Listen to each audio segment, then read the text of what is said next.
A Hora do Ungido, com o pastor Paulo Messias. Olá, meus amados irmãos e irmãs, a quem vos cumprimento com a graça e com a paz do Senhor Jesus. Eu sou o pastor Paulo Messias, da Igreja Videira de Goiânia, Goiás, Brasil, para o mundo, chamado por Deus para pregar o Evangelho da Graça, para curar os enfermos, para libertar os cativos. Mas antes de orar com você, gostaria de compartilhar uma palavra de Deus, a mistura que impede a frutificação. Lá em 1 Coríntios, capítulo 15, verso 9 e 10, Paulo diz: porque eu sou o menor dos apóstolos, que mesmo não sou digno de ser chamado de apóstolo, pois persegui a igreja de Deus, mas pela graça de Deus sou o que sou. E a sua graça que me foi concedida não se tornou vã. Antes trabalhei muito mais do que todos. Todavia, não eu, mas a graça de Deus comigo. Aleluia! Quem viu a graça de Deus trabalha mais que os demais. A graça define identidade e serviço. Sou o que sou, ou porque sou, então faço. Infelizmente, o diabo tem enganado a muitos e levado-os à passividade. O Senhor Jesus não morreu na cruz para que pudéssemos viver continuamente na praia ou assistindo televisão. Pelo contrário, quando eu vejo a graça na cruz, sou tomado pelo desejo de fazer conhecida as boas novas entre todos os homens. Alguns caem na passividade, inatividade, dizendo que a graça de Deus os isenta de ter que trabalhar. No entanto, Paulo diz que ele trabalhou mais do que todos os outros apóstolos. A graça não foi suprimento na vida dele. No dia do julgamento, vamos ter que prestar conta do que fizemos com a imensa graça que recebemos. A mistura entre lei e graça impede a frutificação. Lá em Deuteronômio 22, nós vemos o princípio espiritual sobre a mistura. Diz assim: não semearás a tua vinha com duas espécies de sementes, para não degenere o fruto da semente que semeasse e a messe da vinha. Não lavrarás conjuntas de boi e jumento, não te vestirás de estofo de lã e linho juntamente. Deuteronômio 22, do verso 9 ao 11. Deuteronômio 22, 9 diz: não plante dois tipos de semente em sua vinha. Se o fizer, tanto a semente que plantar como o fruto da vinha estarão contaminados. Em outras palavras, na lei não se podia misturar dois tipos de flores no mesmo jardim. Ninguém deveria tentar unir um boi com um jumento, o que Paulo chama de jugo desigual. Também era proibido vestir com dois tipos de tecido. Por que tudo isso está escrito? Para nos mostrar como a mistura contamina a semente e a colheita, tornando-os inúteis. A mistura lá em Apocalipse. Apocalipse é o livro da revelação de Jesus Cristo. Muitos leem o livro procurando saber quem é o anticristo ou o falso profeta, mas a verdade ele foi escrito para falar do Senhor Jesus. Apocalipse 1:1. Precisamos buscar a revelação da pessoa do Senhor e da sua obra em todo o livro. Apocalipse capítulo 1, verso 1, a revelação de Jesus Cristo, que Deus lhe deu para mostrar aos seus servos as coisas que em breve devem acontecer. Algumas partes do livro já se cumpriram, outras estão se cumprindo e outras estão por se cumprir. A grande Babilônia, mencionada no capítulo 17 e 18 de Apocalipse, é um sistema maligno, a mãe das meretrizes. Ela é o quadro de um sistema religioso do fim dos tempos. Apocalipse 17, verso 3 e 5 diz: então o anjo me levou no espírito para o deserto, onde vi a mulher montada numa besta vermelha, coberta de blasfêmias e com 7 cabeças e 10 chifres. As pérolas. A mulher estava vestida de púrpura vermelho e enfeitada com joias de ouro, pedras preciosas e pérolas. Tinha na mão um cálice de ouro, cheio de abominação e das impurezas da sua imoralidade. Em sua testa estava escrito um nome misterioso: Babilônia, a Grande, a mãe das prostitutas e das abominações da terra. Na verdade, esse texto babilônico está aqui desde que Nimrod edificou uma torre de Babel. Lá em Gênesis capítulo 10, verso 8 e 10, Cuxi gerou a Nimrod, o qual começou a ser poderoso na terra. Foi valente caçador diante do Senhor.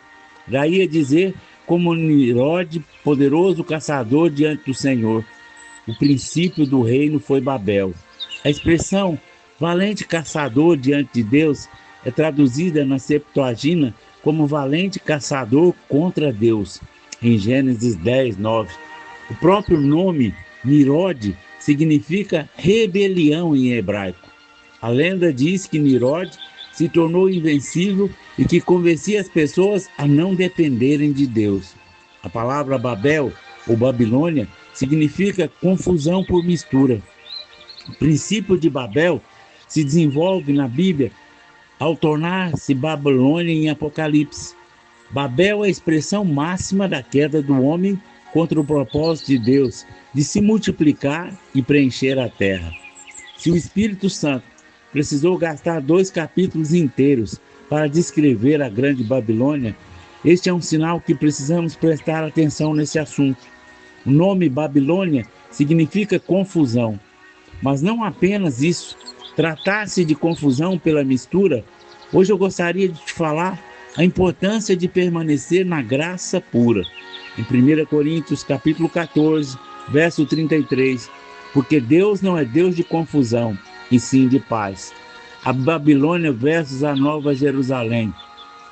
Paulo mostra que Abraão teve 2 mulheres, Sara e Agar. No capítulo 4 de Gálatas, ele mostra que essas 2 mulheres são simbólicas. Agar representa a lei, enquanto Sara aponta para a graça de Deus. Em Gálatas capítulo 4, no verso 22 ao 26 diz: pois está escrito que Abraão teve 2 filhos, uma da mulher escrava e outro da livre. Mas a da escrava nasceu segundo a carne, o da livre mediante a promessa. Essas coisas são alegóricas, porque essas mulheres são as 2 alianças. Uma, na verdade, se refere ao Monte Sinai, que gera para a escravidão. Essa é Agar. Ora, Agar é o Monte Sinai, na Arábia, e corresponde a Jerusalém atual, que está em escravidão com seus filhos. Mas a Jerusalém, lá em cima, está livre, a qual é a nossa mãe. Agar simboliza o Monte Sinai na Arábia, que representa a lei. Portanto, Agar simboliza a lei, mas Sara é a Jerusalém celestial. Em outras palavras, Sara representa a graça, o Monte Sião. A respeito de Agar, diz que representa o Monte Sinai, que produz a escravidão. Se você vive segundo a aliança da lei, você está debaixo da escravidão do pecado, da enfermidade, da pobreza. Paulo não se importou em usar tipos e simbologias. Ele disse que as 2 mulheres e os montes eram 2 tipos de aliança. Quando Isaac nasceu, Ismael tinha 14 anos. O desmame naquela época era aos 3 anos de idade. A palavra diz que Ismael, talvez com 17 anos, caçoava de Isaac. Naquele dia, Sara liberou uma palavra que Paulo diz em Gálatas 4, verso 30, que permanece até hoje. Disse a Abraão: rejeita essa sua escrava e seu filho, porque o filho dessa escrava não será herdeiro com Isaac, meu filho. Gênesis 21, 10. Impressionante que um homem de 17 anos perseguia uma criança de 3. A lei não gera maturidade. A lei não edifica você. Lá em Atos capítulo 20, verso 32, agora, pois, encomendo-vos o Senhor e a palavra da sua graça, que tem poder para vos edificar e dar herança dentre todos os que são santificados. A carne sempre persegue o espírito, lá em Gálatas 4, 29. Hoje, somos filhos da livre.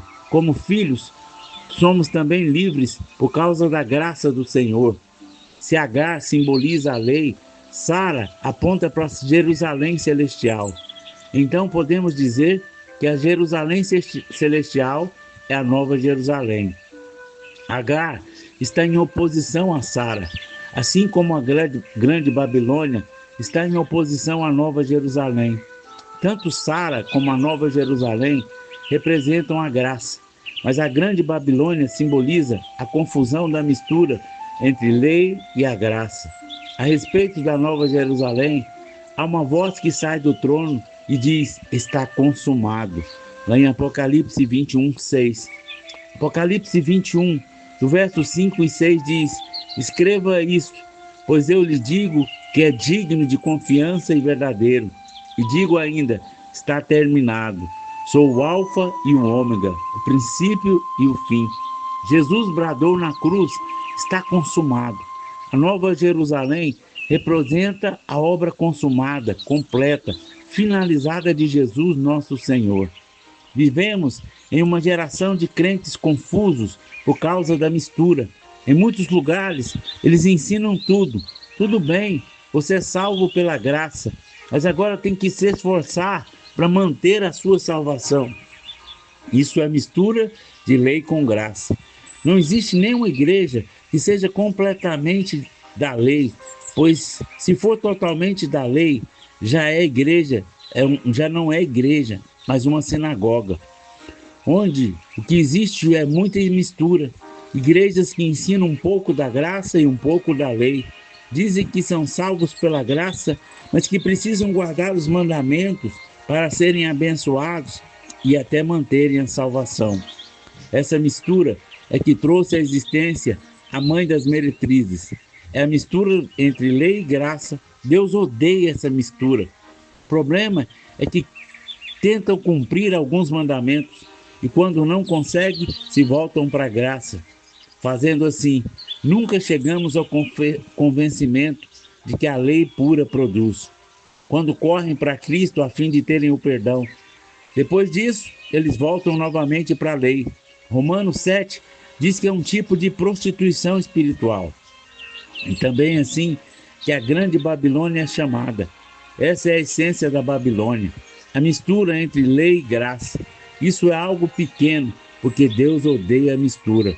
O problema do equilíbrio térmico. O Senhor disse para a igreja de Laodiceia em Apocalipse: conheço as tuas obras, mas nem és quente nem frio. Quem dera fosse frio ou quente. Apocalipse capítulo 3, verso 15 e 16. No passado eu ensinei que quente é ser cheio do Espírito e frio é ter pouco compromisso com Deus. Então a minha ideia de frio e quente está relacionada a atividades. O problema daquela igreja não era ser fria. O Senhor disse que se ela fosse fria ou quente, Ele não importa com o frio, mas detesta a mornidão. A mornidão nada mais é do que a mistura entre frio e quente. O problema de ser morno, em vez de ser frio ou quente, sim, tanto frio quanto crente servem, mas essa passagem não realmente sobre os perigos de ser frio. Aqui, ser frio ou quente é uma coisa boa. Água gelada é que desejamos em um dia quente de verão. Pegamos aquela bebida gelada porque a frieza tem um propósito importante de hidratar e refrescar. De forma similar, quando está frio, tomamos um café ou um chocolate quente ou um chá. Aqui, em Apocalipse 3, o objetivo é servir a um propósito, seja ele frio ou ser quente. Afinal, para que serve uma água morna? Não esfria você no calor e nem esquenta quando você está congelando. A água morna é somente para crianças. Quando o meu netinho vai comer, a mãe dele cuida para que a comida dele não esteja nem quente nem fria. Ela cuida, deseja que esteja morninha. A mornidão serve apenas para crianças. O escritor de Hebreus diz que as crianças se alimentam de leite porque não entendem a palavra de justiça. Portanto, essa passagem não é sobre permanecer quente ou em chamas para o Senhor, quanto muitos afirmam, nem sobre perder a salvação. Em vez disso, trata-se de encontrar o propósito, foco em Cristo. é sobre buscar algo que vale a pena na vida. Que desperdício é para nós ter Cristo vivendo em nós por décadas a fio, sem que a manifestação da sua vida, do seu amor, se torne o nosso propósito ou o nosso significado. O Senhor usa o vômito para indicar o quanto a mistura desagrada a Deus. Eu creio que frio é alguém completamente na lei e que quente é alguém completamente na graça. Se alguém está sinceramente completamente frio na lei, a Escritura diz que a lei vai conduzi-lo à graça de Cristo. Cuidado para não perder o vinho. Lá em Marcos capítulo 2, versos 21 e 22. Ninguém costura remendo de pano novo em veste velha, porque o remendo novo tira da parte velha e fica maior a rótula. Ninguém põe vinho novo em odres velhos. Do contrário, o vinho romperá os odres, e tanto se perde o vinho como os odres, mas se põe vinho novo em odres novos. O Senhor disse que ninguém costura um remendo de pano novo em veste velha. O resultado disso é que a rotura ficará maior. Quando havia uma rotura na roupa velha, isso não era tão ruim, mas quando tentaram misturar o velho com o novo, a situação ficou pior. O significado disso é que as pessoas que vivem na lei e na graça cometem pecado que nunca cometeriam se fossem crentes. Então, não misture o novo com o velho. O novo é a nova aliança, a graça. O velho é a lei. Se colocamos vinho novo em odres velhos, ambos se perderão. Essa é a realidade dos que vivem na mistura. Não conseguem perseverar nem vinho e nem odre. A palavra dura proferida pelo apóstolo Paulo lá em Gálatas 1, quando declara que a maldição sobre aquele povo que prega outro evangelho. Gálatas capítulo 1, verso 8 e 9. Baseado no livro de Gálatas, sabemos que esse outro evangelho a que Paulo se refere é a mistura de lei e graça. Gálatas capítulo 1, verso 8 e 9. Que seja amaldiçoado qualquer um, incluindo nós, outro ou mesmo um anjo do céu, que anunciar boas novas diferentes das que anunciamos. Repito que disse antes, se anunciar boas novas diferentes das que receberam, seja amaldiçoado. Saia do vale da perturbação. Viver no pecado vai causar muitas dores por causa das consequências. Nosso corpo não foi desenhado para o pecado. Nunca pense que o pecado não tem consequências. O Senhor pronunciará maldição sobre você, mas existem consequências naturais. Se você comete adultério, a sua esposa pede divórcio. Isso não é juízo de Deus, mas apenas uma consequência natural do pecado. Muitos problemas que os crentes enfrentam não são por causa do pecado. Eles sofrem porque não creem completamente na graça. O grande problema é a mistura. Em Israel, existe um vale chamado de Acor. O vale de Acor significa vale da inquietação, da perturbação. Josué tinha conquistado Jericó, mas a ordem do Senhor era que todo o tesouro trazido para a casa do Senhor. Acã, porém, desobedeceu e pegou as coisas proibidas. Josué, logo em seguida, foi lutar contra Ai, uma cidade muito menor. O resultado foi derrota. Ele ficou confuso e perguntou ao Senhor por que aquilo havia acontecido. O Senhor disse que alguém tinha desobedecido. Josué faz um sorteio entre todos e Acã foi revelado. Respondeu Acã a Josué e disse: verdadeiramente pequei contra o Senhor Deus de Israel, e assim fiz assim e assim. Quando vi entre os despojos uma capa babilônica, 200 ciclos de prata e uma barra de ouro de peso de 50 ciclos, cobicei e tomei-os, e eis que os escondi na terra, no meio da minha tenda, e a prata por baixo. Josué capítulo 7, versos 21 e 20.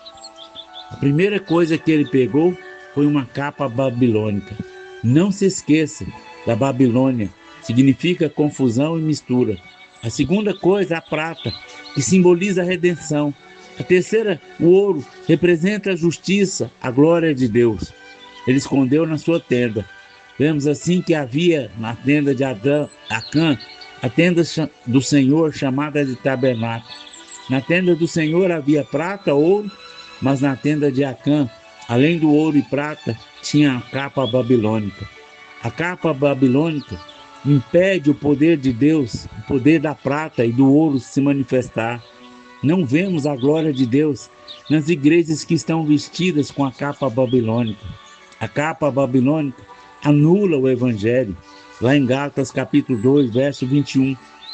Ele torna a graça de Deus sem efeito. Gálatas 5:4. A igreja que vive em confusão, numa manhã eles ouvem que todos receberam foram feitos filhos de Deus, mas no domingo seguinte eles usam o texto fora do contexto para dizer que a salvação não está garantida. Dizem que a salvação é de graça, mas depois falam que se não desenvolvermos a salvação, nós a perderemos. As pessoas ficam confusas, elas não sabem se são salvas ou não. Elas nunca sabem como estão diante de Deus. Ensinam que fomos perdoados, mas depois dizem que temos que confessar o pecado para ter perdão. Estamos perdoados ou não? A vida é eterna ou não? Ou seria eterna só no momento em que pecamos? Se o que você faz tem poder de desfazer o que Cristo fez, isso significa que o pecado é maior que o sangue da cruz. Efésios capítulo 5, versos 8 e 10. Pois outrora erais treva, porém agora sois luz no Senhor. Andai como os filhos da luz, porque o fruto da luz consiste em toda bondade, justiça e verdade, provando sempre o que é agradável ao Senhor. Amém? Pai, em nome de Jesus, eu oro por mim e por todos os irmãos que estão me ouvindo através desse canal do YouTube. Que essa palavra traga clareza, revelação, que impeça, ó Deus, a frutificação. Dá-nos a sabedoria, dá-nos o discernimento, que nós possamos cada dia mais crescer em graça e em conhecimento. Livra-nos da queda, livra-nos da mistura da lei com a graça, que nós possamos ter uma colheita farta para a glória do Teu nome, em nome de Jesus. Amém, amém e amém. Meus amados irmãos e irmãs, se você foi abençoado com essa mensagem, nos ajude, comente aí no nosso canal, nos ajude a divulgar, para que mais pessoas saibam a diferença entre lei e graça, entre colheita e semeadura. Que Deus te abençoe ricamente. Se você foi abençoado com essa mensagem, deseja nos ajudar a pregar o Evangelho, aí tem o número do Pix, que você pode nos ajudar fazendo uma semeadura, fazendo uma oferta, que através dessa oferta nós vamos levar pessoas a ter um encontro com o Senhor. Assim também vamos ofertar a cesta básica para aqueles que nada têm. Seja um semeador e tenha uma grande colheita, em nome de Jesus. Amém?